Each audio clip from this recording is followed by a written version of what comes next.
भारत में पाकिस्तान के पूर्व राजदूत रहे अब्दुल बासित बड़े दिनों बाद दिखे तो भारत पर हमले की धमकी के साथ दिखे।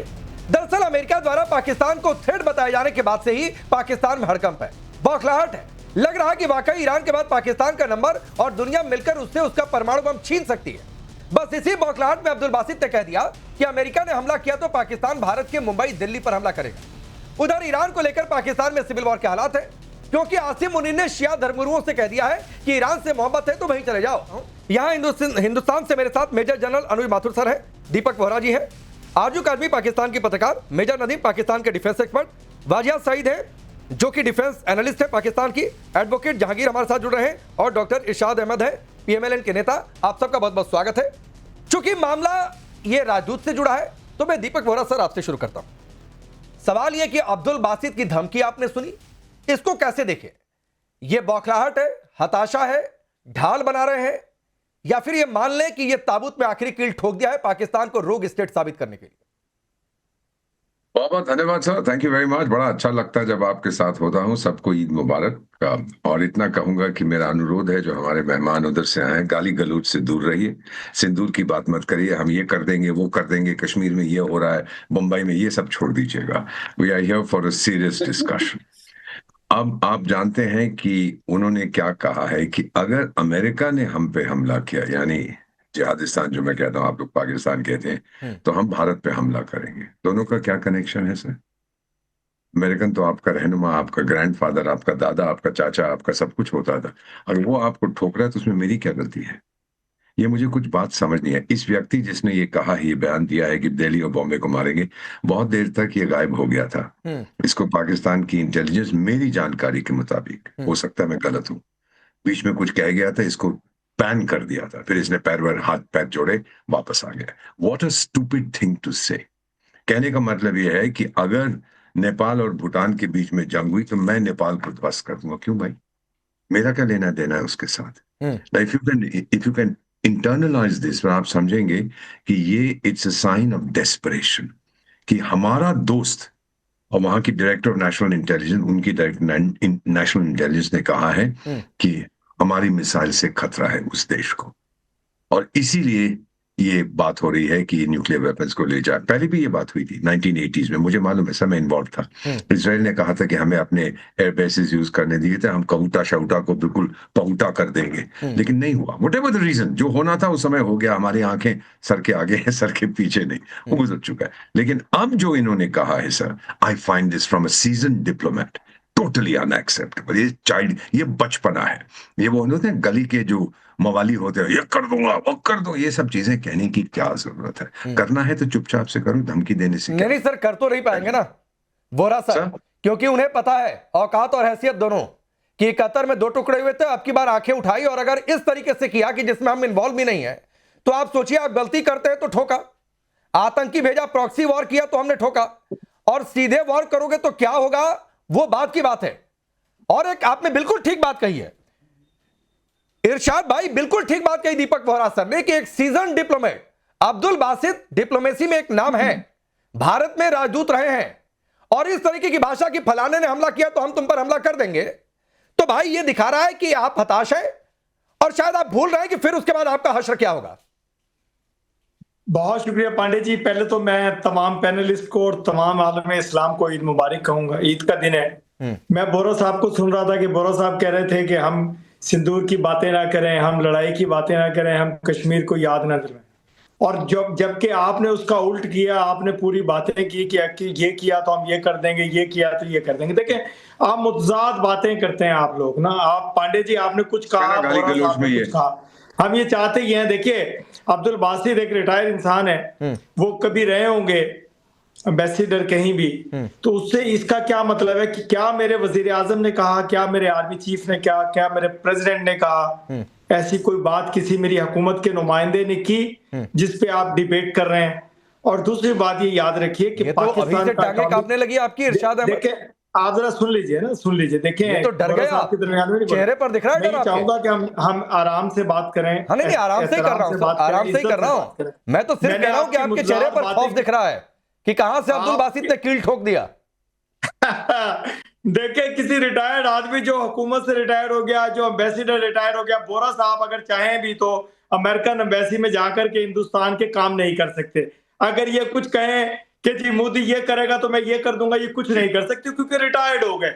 जब आप अपने चैनल से बाहर जाते होंगे तो आप उसके बाद कुछ नहीं कर नहीं सकते नहीं होंगे। मैं इरशाद आज भाई, करने बैठा हमारे हूं, यहाँ लोग मैं ईद सर्विसेज मना से रहा हूं, रिटायर होते देखिए हैं, बात दिमाग सुनिए से ना। रिटायर नहीं होते हैं। देखिए वो बात आपके सुनिए, यहाँ मैं होता आज होगा घर में बैठा हूं। कि सर्विस के साथ साथ दिमाग से भी रिटायर हो गए।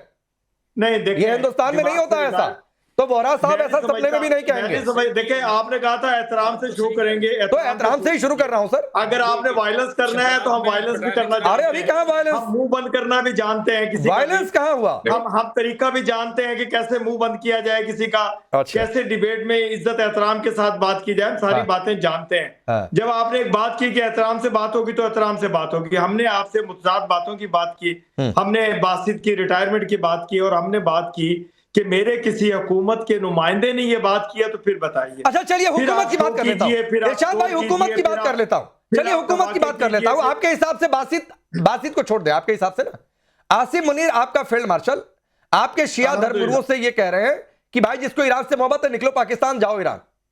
देखिए अब सुनिए, अब इस बात पे भी सुनिए। देखें पांडे जी, बात यह है जो उन्होंने बात की उसको तोड़ मरोड़ के अच्छा। सियासी इश्यू बनाने के लिए एक पार्टी है मेरे पाकिस्तान में जो शरारती पार्टी है, जिसको बहुत ज्यादा आपकी फेवरेट पार्टी है वो ये चाहते ही हैं। मेरे फील्ड मार्शल सैयद हाफिज मुनीर साहब ने ये कहा जब उन्होंने अमेरिकन एम्बेसियों पे हमला किया, अमेरिकन लोगों पे हमला किया, आपकी हिंदुस्तान की एम्बेसी पे हमला करने की कोशिश की, तो उलमा को, अहले तशी उलमा को बुला करके उनके साथ कॉन्फ्रेंस की गई, उनको समझाया गया कि ये कौन लोग हैं, इनको देखिए इन्होंने क्यों ऐसा किया। तो चंद लोगों ने जो शरारती थे, जो उस पार्टी से ताल्लुक रखते हैं जिसकी पुष्टपनाही आप लोग कर रहे हैं, उन्होंने इसको शरारत बना करके किसी और तरीके से तोड़ मरोड़ के पेश किया है। देखिए मैं एक बात बताऊं कि अहले तशी, मैं आपसे कह रहा हूं कि शिया सुन्नी भाई भाई जो भी हमारे दुश्मन है उनकी अब शामत आई। मैं ये मुसलसल आपके चैनल्स पे कह रहा हूं, शिया सुन्नी कभी भी नहीं लड़ेंगे। शायरी तो ठीक से पढ़ा करिए, या कोई ढंग की शायरी लेकर आइए रहेंगे जिसे सुनने में थोड़ा सा अच्छा लगे। आरजू भी मुस्कुरा रही है, दीपक वोरा सर भी हंस रहे हैं। देखें वो तो माथुर सर, अच्छा माथुर सर कुछ कहना चाह रहे हैं, मैं आरजू के पास जाना चाह रहा था। माथुर सर बोलिए। हाँ देखिए राकेश मुझे 2 मिनट दे दीजिए। मैं आपको 10 अभी इन्हीं के शब्दों को किसी चैनल पे इन्हीं के साथ था जब इन्होंने एक रेसिस्ट स्टेटमेंट दिया था, और तब इन्होंने कहा था शिया सुन्नी भाई भाई हिंदू तेरी शामत आई। ये शामत जो इनका शब्द है इसको इनको समझना पड़ेगा राकेश कि इसका अर्थ क्या है। एक मिनट आपके बीच में मैं नहीं बोला था। 1 मिनट आपको मैं कई दफा कह चुका हूं कई चैनल्स पे, मैं जब बोल रहा हूं बोले ना आप बीच में। राकेश प्लीज। अच्छा ठीक है इरशाद भाई, दो चीजें और बताता हूं कि जिस प्रकार से जिस प्रकार दो बातें मैं इन्हीं की बात बताता हूं कि जब हमारे वोरा साहब ने ईद मुबारक सबको करी तो उन्होंने पूरे सबको ईद मुबारक करी। इनका देखिए कितना ज्यादा दिमाग जो है फिक्स्ड है, इन्होंने सिर्फ इस्लामियों को ईद मुबारक करी। ये इनकी मानसिकता दर्शाता है। दूसरी बात, बासित ने जो स्टेटमेंट दिया ये जिहादी और आतंकवादी मानसिकता का बिल्कुल द्योतक है। तीसरी बात मैं बताता हूं, ये सैयद असीम मुनीर ये कर रहे हैं टंपा 9 अगस्त 2025 याद करिए। इन्होंने, इनके सैयद असीम मुनीर ने कहा था कि अगर हमारे ऊपर कोई दबाव पड़ा तो मैं आधी दुनिया तबाह कर दूंगा दुनिया की। ये इनकी आतंकवादी मानसिकता है। और जो बासित कह रहे हैं, मैं आपको दावे से कह सकता हूं राकेश, बासित की हिम्मत नहीं है जब तक कि असीम मुनीर का उनके ऊपर वृहद हस्त ना हो कि वो इस प्रकार मैं यही कहने वाला था कि अब्दुल बासित ने आरजू क्या आपने मन से बोल दिया होगा। क्या ये रावलपिंडी जीएचक्यू की सोच नहीं है? क्या ये रावलपिंडी जीएचक्यू की डॉक्ट्रिन नहीं है? और दूसरी बात है कि ये तो मैं फिर कह रहा हूं कि ये ताबूत में कील, क्योंकि दुनिया में मैसेज तो यही गया कि पाकिस्तान के पास न्यूक्लियर बम नहीं होना चाहिए। ये वही आता है, बंदर के हाथ में उसरा पकड़ा दिया। देखें बिल्कुल गलत स्टेटमेंट इन्होंने दिए, इनको हरगिज ये बात नहीं करनी चाहिए थी। और ऐसा नहीं है कि अब ये रिटायर हो गए हैं तो ये कुछ भी बात करेंगे तो उसके जिम्मेदार गवर्नमेंट या बाकी लोग नहीं है। इस वक्त भी इन्होंने जो बात की है वो डेफिनेटली इनको कहीं से कहा गया होगा, इनको कहीं ना कहीं से आशीर्वाद हासिल होगा जिसकी वजह से ये बात इन्होंने की है। और ये बिल्कुल आपने सही कहा कि इनका माइंडसेट जो है वो बता रहे हैं कि ये किस तरह की सोच रखते हैं, क्या बात करते हैं। अभी अफगानिस्तान, डॉक्टर साहब वो डॉक्टर अगर लगा ही लिया तो थोड़ी तमीज भी सीख ले, मेरे बीच में मत बोले आप। और बिल्कुल ये चीज जो इन्होंने बात की, एक तरफ पहले ही अफगानिस्तान के साथ पाकिस्तान जो है वो प्रॉब्लम में है, और दूसरी तरफ अब भारत के लिए इस किस्म की स्टेटमेंट दे रहे हैं कि जी हम मुंबई और दिल्ली को टारगेट करेंगे। तो भाई आप ये बता दीजिए कि आप चाहते क्या हैं, क्या यहाँ के लोग आराम से ना रह सके? इसी किस्म की बातें ये बासित साहब पहले भी किया करते थे, ये आज भी कर रहे हैं। और जाहिर है कि मैं भी इस बात को बिल्कुल समझती हूँ कि मैं इस बात से एग्री हूँ कि इन्हें कहीं ना कहीं से रावलपिंडी से या कहीं से कोई आशीर्वाद हासिल है, जिसकी वजह से ये इस किस्म की स्टेटमेंट्स दे रहे हैं। पहले तो मैं भी सबको मुबारकबाद दे दूं, तमाम हिंदुस्तान के लोगों को, तमाम दुनिया के लोगों को कि ईद मुबारक हो। सर माथुर के लिए एक दफा फिर, और सर माथुर को खास तौर पे ईद मुबारक। अच्छा, बात यह है कि पाकिस्तान एक दिफाई फौज है, आपको पता है। पाकिस्तान जो भी एक्शन करता है वो काउंटर एक्शन करता है। पाकिस्तान एक्शन नहीं करता, पाकिस्तान रिएक्शन करता है। हमने ये जो बना के रखा हुआ है, जिसको कभी आप कहते हैं भी कहते हैं, फुटबॉल खेलने के लिए, हॉकी खेलने के लिए, शबरात पे पटाखे चलाने के लिए नहीं बनाया। ये बनाया इंडिया के लिए ही है, और हमने निशान भी लगा रखे इंडिया में कहाँ कहाँ इसको सारे को ठोकना ठपा करके। तो ये पहले से तय है। हाँ, पाकिस्तान की बेसिकली सर दीपक ने जो बात की, तो मैं लॉजिकल कर देता हूँ कि देखिए, दीपक को पता है कि एक न्यूक्लियर थ्रेशोल्ड होता है, और जनरल साहब माथुर भी जानते हैं न्यूक्लियर थ्रेशोल्ड पाकिस्तान का बहुत लो है। क्योंकि आप बीआरबी कैनाल से अगर आप देखें, जो इंदिरा कैनाल से देखें, तो लाहौर का फासला तकरीबन 30 किलोमीटर है। तो जब भी आप किसी ऑफेंसिव पे जाएंगे, जैसे अभी आपने ट्राई सर्विसेज एक्सरसाइज की, तो मैं यही कहता रहा कि यार ये आउटडेटेड एक्सरसाइज मत करो। आप ब्रिज हटा के और आर्मर के साथ ऑफेंसिव लॉन्च कर रहे हो, और पीछे फॉलोइंग जोन में इन्फेंट्री आ रही है, ऐसा पॉसिबल नहीं है न्यूक्लियर स्टेट के साथ। क्योंकि जब भी आप असॉल्ट के लिए आते हैं तो आपने असेंबल होना होता है, लाखों फौज असेंबल। अरे भाई, एक्सरसाइज पर नहीं डिबेट हो रही है मेजर नदीम। ब्रिज हेड बना अब्दुल बासित ने जो कहा वो रावलपिंडी से मैसेज गया, तो इसलिए पॉसिबल नहीं। क्या यही आपकी डॉक्ट्रिन है? नहीं। और क्या आपको मुंबई दिल्ली आने का इतना शौक है तो बोलिए, फिर हम इस्लामाबाद आते हैं। कि अगर पाकिस्तान को नहीं, टेल मी कि आपको क्या मुंबई दिल्ली आने का शौक है, तो बोलिए फिर इस्लामाबाद और लाहौर कुछ करते हैं। अभी भी 61-65 में भारतीय सैनिकों की तस्वीरें हैं वहां पर। मुंबई में तो निशान लगाया हुआ हमने 4 जगह के ऊपर। एनीवे, लेकिन बात ये तो लगाओ ना भाई, की राय है कि मेजर नदीम मिसाइल लगा रखी है तो लगाओ। हमारे पास परवानों यहां से एक ब्रह्मोस जाएगा, हिसाब खत्म, काम खत्म, सीधा ठोक के मारेंगे। ठीक, चारों निशान ठीक। हाँ, नहीं ठीक है। अब माथुर साहब, इन्होंने मेजर नदीम ने अब्दुल बासित की बात को सेकंड कर दिया, और जो मैं और आरजू कह रहे थे, कि रावलपिंडी से मैसेज गया होगा, तो ये रावलपिंडी से ही मैसेज गया है, क्योंकि मेजर नदीम बासित की बात को सही कह रहे हैं। बिल्कुल, ये तो आपकी सोच है, आप सोच रहे हैं। राकेश बिल्कुल सही है। यही मैं क्या मैंने नहीं, आपकी मानसिकता को पूरी दुनिया जानती है। आपकी जो मानसिकता वो आतंकवाद की मानसिकता है, इसमें कोई संदेह। और जिस तरह से आपने अभी बोला है मेजर साहब, जिस तरह से आपने बात करी है, उससे साफ नजर आता है कि हताशा, खौफ और बिना बात में अपना आतंकवादी विचार आगे ला करके सबके सामने रखना, इसमें मुझे कोई संशय नहीं है। देखिए राकेश, मैं आपको 1-2 बातें बताता हूं बिल्कुल क्लियर कि क्या है कि इनको 2-3 चीजों से जो खौफ पाकिस्तान को है, वो 2-3 चीजों से है। एक, हमारी जो है, एक मिनट यार प्लीज, आप जब बात कर रहे थे मैंने कुछ नहीं कहा। बोरा साहब जब से कभी नदीम जी को रेडियो में ऐसा लगता है कि वो रेडियो के कमेंटेटर है, वो फील कर लेते हैं। मेजर नदीम, हाँ, मेजर नदीम का जो सिस्टम है वो थोड़ा सा मुझे लगता है। तो मेरा ये कहने का मतलब है कि 2-3 चीजों से खौफ है, और इसी की वजह से वो इस प्रकार के स्टेटमेंट्स हर तरफ से आ रहे हैं। चाहे वो असीम मुनीर स्वयं हो, जो उन्होंने दिया था, उसके बाद ये बासित।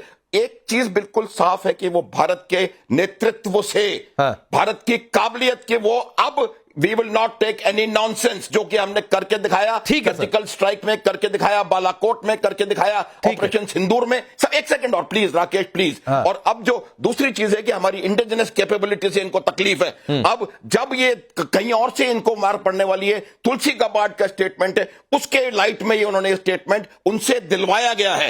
ये ऐसा छोटा मोटा आदमी नहीं है, ये जर्मनी में भी ये एम्बेसडर थे पाकिस्तान के, और ये बहुत नहीं, एक और बात है सर, मैं एक और बात कहता हूं, उसके इस प्रकार अमेरिका, इजराइल, ईरान में जो लड़ाई चल रही है, वो लड़ाई अपनी जगह, लेकिन 4 फरवरी को एक इंटरव्यू था, और दीपक वोरा सर शायद वाकिफ होंगे, वो खामनेई के संभवतः ग्रैंडसन का इंटरव्यू था और उस इंटरव्यू में उन्होंने यह कहा था कि जिस दिन न्यूक्लियर बम हाथ आएगा इजराइल को उड़ा देंगे। और मेजर नदीम, आपने फिर वही बात बोली है कि हमने अपना न्यूक्लियर बम हिंदुस्तान के लिए बनाकर रखा है और मुंबई पर 4 मिसाइलें तान कर रखी हैं। जवाब देंगे, जवाब नहीं जवाब आपने तो कहा ही नहीं कि जवाब देंगे। यहां तो बात ही नहीं हो रही है कि हिंदुस्तान हमला करेगा तब आप जवाब देंगे। ना ये बात ही नहीं हो रही है। बात तो यहां से शुरू हुई मेजर नदीम, बात तो यहां से शुरू हुई कि अमेरिका हमला करेगा तो भारत पर हमला करेंगे। बात तो यहां से शुरू हुई, जिसका कम से कम इरशाद जी की 10 बातों से मैं कई बार असहमत होता हूं, लेकिन इरशाद जी ने कहा कि वो रिटायर आदमी है, छोड़ दीजिए उसकी बात को। तब मैंने सवाल किया कि अपने मन से नहीं बोला होगा। आप तो अब्दुल बासित की बात को सेकंड कर रहे हैं। हम अमेरिका कम से कम आज इरशाद का स्टैंड थोड़ा तो सही है। राकेश, एडवोकेट जहांगीर सर, 2 मेहमान बाकी है, मैं जल्दी से उनके पास बोलूं। एडवोकेट जहांगीर, बतौर पाकिस्तानी क्या आज आपको लग रहा होगा कि कैसे हमारे हुक्मरान है, किस तरीके के डिप्लोमेट है, जिहादी भरे हुए वहां पे? सर बड़ी मेहरबानी, और मेरी तरफ से आप सब देखने वालों को और पैनलिस्ट को साथ साथ ईद मुबारक और सलाम मेरी तरफ से अर्ज है। सर इसका देखें, बिल्कुल अभी मेजर साहब, शायद मैं नाम नहीं, मुझे याद नहीं आ रहा, उन्होंने अभी स्टेटमेंट दिया कि पाकिस्तान से बयान दिलवाया गया है, वो बासित साहब से पाकिस्तानी एस्टेब्लिशमेंट ने या पाकिस्तानी ऑफिशियल्स ने बयान दिलवाया है। तो सर ऐसे ही है जैसे हमने जो है आपके तैयारे गिराए या आपके तैयारे SU-30 या तेजास गिराए या गिरवाए गए, और राफेल ऐसे ही है जैसे गिरवाए गए। तो ऐसे ही है सर, ये अनऑफिशियल बात है। कई बार एडवोकेट सर ऑफिशियल बातें अनऑफिशियल तरीके से कही जाती हैं। ये तुलसी गवाड़ ने ऑफिशियली कहा कि पाकिस्तान थ्रेट बन रहा है।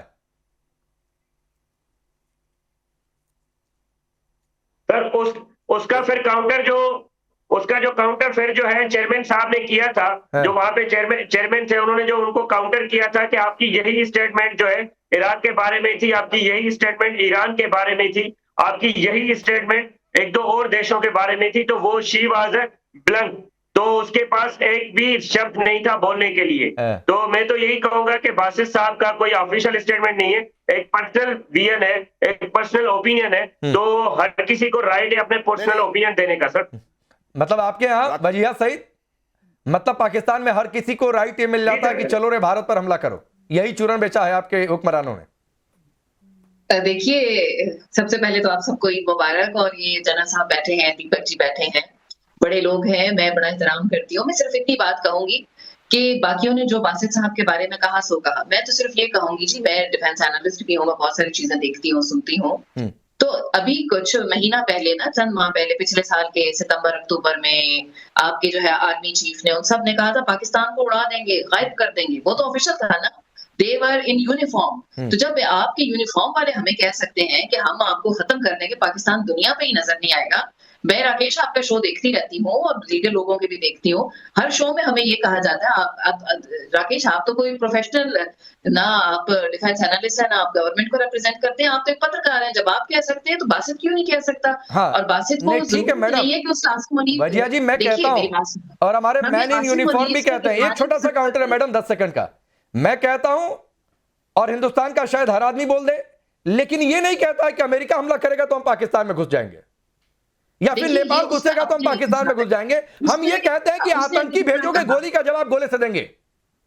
हम ये कहते हैं आतंकी भेजोगे, बातचीत हम आज भी कहते हैं। मैं आज भी कहता हूं वजिया सही कि अगर रिलेशन बेहतर चाहता है पाकिस्तान, पीओके छोड़े, आतंकी रास्ता बंद करे, सब कुछ ठीक है, लेकिन अगर आतंकी भेजेंगे तो घुस के मारेंगे, और आर्मी को नहीं मारेंगे, आतंकी ठिकानों को मारेंगे। हमने चूड़ियां तो नहीं पहनी थी, हमने एटम बम क्यों बनाया हुआ है? आपने भी इसलिए बनाया है चलाने के लिए, हमने भी इसलिए बनाया चलाने के लिए, मिसाइल भी इसलिए बना रहे हैं, अरबों डॉलर खर्च रहे हैं, दोनों मुल्क तो किस लिए कर रहे हैं? सिर्फ इनको सजावट तो नहीं करनी है ना, कभी ना कभी तो काम आएंगी ना ये चीजें। जैसे कि ईरान के ऊपर अब काम आ रही है, और जो है इसराइल और अमेरिका ने हमला किया तो ईरान अब जवाब दे रहा है। आप क्या सोचते हैं कि पाकिस्तान को ईरान साबित होगा या पाकिस्तान कुछ और होगा? पाकिस्तान ने बहुत लंबी प्लानिंग कर रखी है, ये आप लोग भी जानते हैं। मतलब मैडम आपकी इतनी लंबी प्लानिंग नहीं है कि अमेरिका हमला करे तो अमेरिका को जवाब दे पाए। आपकी इतनी प्लानिंग नहीं है तो कम से कम अपना मखौल दुनिया में मत उड़ाइए। डिफेंस एनालिस्ट कहें की बात की है। सब जब आप जो है मैं आरजू से एक टिप्पणी ले लेता हूं, फिर मैं आता हूं माथुर सर। आरजू, जी मेरी बात अमेरिका हमला करेगा तो भारत पर हमला करेंगे, ये तो आपके यहाँ की डिफेंस एनालिस्ट कह रही हैं। फिर कह रही है कि हमने परमाणु बम सजाने के लिए थोड़े नहीं रखा है। तो भारत के पास तो न्यूक्लियर ट्रायड है, कहां से जाएगा पता नहीं चलेगा। बात तो यही है, असल जो इशू है वो यही है उनकी बात के अंदर, बासित साहब की। और that is targeting India not USA. तो ये चीज आप समझिए कि पाकिस्तान के पास ऐसा कोई मिसाइल नहीं जो अमेरिका तक मार कर सके। हम तो हमारा तो टारगेट, जैसा कि मेजर नदीम ने कहा या निशाद साहब या जो भी बैठे हुए, हमारा टारगेट तो इंडिया, हमारा तो 3000 किलोमीटर से आगे अभी बैलिस्टिक मिसाइल का प्रोग्राम ही नहीं गया है। जिस दिन जाएगा उस दिन अमेरिका को खतरा होना चाहिए ना। और जो बात तुलसी गबार्ड को हमारे नुमाइंदे ने वहां पर जवाब दिया, तो फिर उसको क्या था, बताती है कि पाकिस्तान ने कौन सा प्रोग्राम बनाया। आरजू को सुनिए जी। देखिए, मुझे तो यही समझ में नहीं आ रहा कि अगर अमेरिका हमारे ऊपर अटैक करेगा, अगर इजराइल या अमेरिका में से कोई पाकिस्तान को हिट करता है, तो हम जाकर भारत को क्यों अटैक करेंगे? मतलब ये अजीब सी बात है कि भारत का कोई लेना ना देना। हम, मैडम एक मिनट में कंप्लीट कर लूं, लेट मी कंप्लीट। देखिए, मुझे तो ये समझ नहीं आ रही है राकेश जी कि अगर अमेरिका या इजराइल पाकिस्तान पर अटैक करता है तो हम जाके भारत को क्यों अटैक कर देंगे?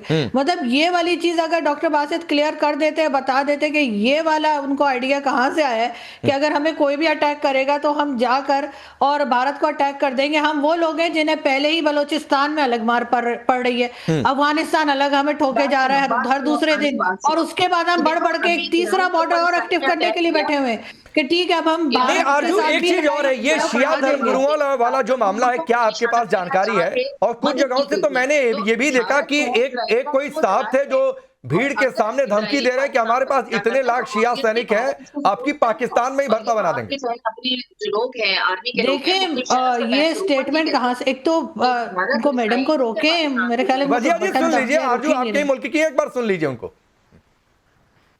एक तो पाकिस्तानी पैनलिस्ट रुकते नहीं है, मुझे इनके साथ ये बड़ी प्रॉब्लम आती है। नहीं, हमारे लोग हैं लेकिन बात बोली जा रही है, बहुत रुक जाते हैं, कुछ नहीं रुकते। मगर ये है कि देखिए, ये स्टेटमेंट जो आई है इसको भी अभी क्लियर नहीं किया गया है कि क्या हुआ है और ये शिया कम्युनिटी के बारे में इस तरह की बात क्यों की गई है। लेकिन मेरा ख्याल है कि वो कुछ मिसअंडरस्टैंडिंग हुई होगी, कोई और बात की, वरना जो आप जानते हैं कि चाहे कोई फील्ड मार्शल हो, कहीं का बादशाह हो, कहीं का सदर हो, अपने घर में तो वो मतलब घर के लोगों से डरता ही है। तो मैंने तो सुना है कि उनकी तो वाइफ शिया है, तो वो जाकर ऐसी बात कर देंगे कि घर में जाकर जो है और मुसीबत हो जाए कि क्या बोलकर आए हो। तो मुझे तो नहीं लगता कि फील्ड मार्शल साहब ने ऐसी बात की होगी कि अगर बहुत नहीं, लेकिन ये बात कुछ तो हुई है। देखिए, एडवोकेट जहांगीर भी मुंह बंद करके हंस रहे हैं। कुछ तो बात हुई है, क्योंकि अगर शिया धर्मगुरु कह रहे हैं कि दूसरे राउंड की मीटिंग से पहले ही मुनीर चले गए, हमारी बेइज्जती हो गई और ये बेइज्जती हम बर्दाश्त नहीं करेंगे। सकती है, मिसअंडरस्टैंडिंग हो सकती है राकेश जी। चलिए, आप एक थिन लाइन मेंटेन कर रही है तो आरजू ठीक है, मैं इसका भी सम्मान करता हूं। लेकिन दीपक वोरा सर, क्या पाकिस्तान में सिविल वॉर कहलाता है? यह सवाल इसलिए क्योंकि शिया एकदम से अगेंस्ट हो रहे हैं।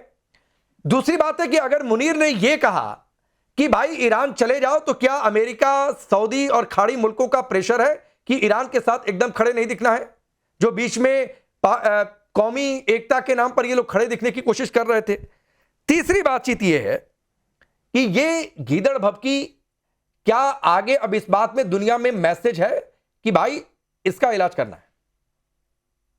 बहुत अहम प्रश्न आपने पूछा है। मैं जवाब में एक चीज देना चाहता हूँ। सर, मेरा एक अपना ग्रुप है, तो जब ये फॉर्मर हाई कमिश्नर साहब ने जो कुछ कहा है, तो एक फॉर्मर पाकिस्तानी एम्बेसडर, मेरे ग्रुप के मेंबर, उन्होंने जवाब दिया कि मैं सुन रहा था इस व्यक्ति को कहते हुए कि अमेरिका अगर हम पे न्यूक्लियर बॉम्ब फेंकेगा तो हम ये करेंगे। तो मुझसे लिखता है कि एम्बेसडर, डू यू नो मैं क्या करूंगा? मैं खुदकुशी कर लूंगा अगर अमेरिका ने हम पर हमला किया।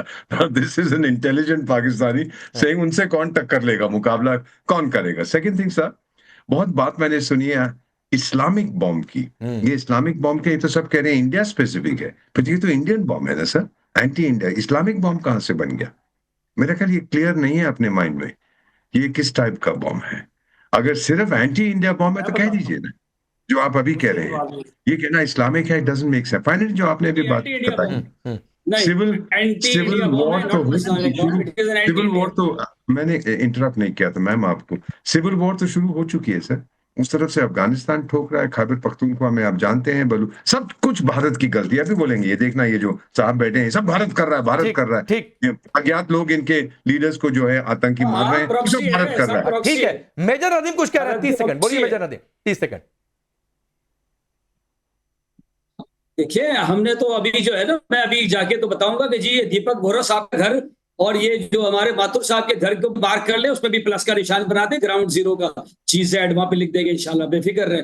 देखिए ये जो बात कर रहे हैं ये झूठे, पहली बात ये बॉम्ब नहीं है, कम से कम चीप हरकतें बंद करिए भाई। एंटी इंडिया बॉम्ब है, एंटी इंडिया बॉम्ब है। दीपक बोहरा सर और मासूद सर के घर पर प्लस का निशान बना देंगे। आपके पूरे मुल्क पर प्लस का रेड मार्क बना हुआ है। जी बेफिक्र, पूरे मुल्क पर रेड मार्क लगा दिया है अब्दुल बासित और मुनीर ने। नहीं आपकी खोपड़ी में समझ आ रहा है, मैं क्या करूं भाई। Mathur sir last comment.